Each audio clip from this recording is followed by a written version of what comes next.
বাচ্চাদেরকে mobile addiction থেকে বাঁচাতে অথবা অতিরিক্ত মোবাইল ব্যবহার থেকে বিরত রাখতে গেলে সবচেয়ে গুরুত্বপূর্ণ যে কাজটি, সেই কাজটি কিন্তু বাচ্চাদের না। সেই কাজটি আমাদের, বড়দের, আমরা যারা বাচ্চার চারপাশে থাকি তাদের। কেন?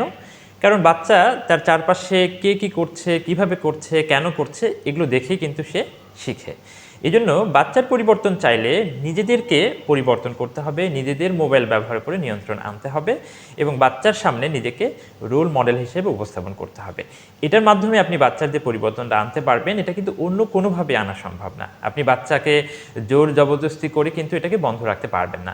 আপনি নিজে অপ্রয়োজনীয় মোবাইল দেখছেন বাচ্চার সামনে, অথচ আপনি চাচ্ছেন যে বাচ্চা যেন অপ্রয়োজনীয় মোবাইল ব্যবহার না করে। এটা কিন্তু কখনোই হবে না। আমি নিজে বারবার ফেসবুক স্ক্রল করছি, ঘন্টার পর ঘন্টা ইউটিউব দেখছি অপ্রয়োজনে শুয়ে বসে, আবার বাচ্চার কাছে চাচ্ছি যে না, সে একেবারে পড়াশোনায় মনোযোগী থাকবে, সে অতিরিক্ত মোবাইল দেখবে না। এই ব্যাপারটা কখনোই সম্ভব না।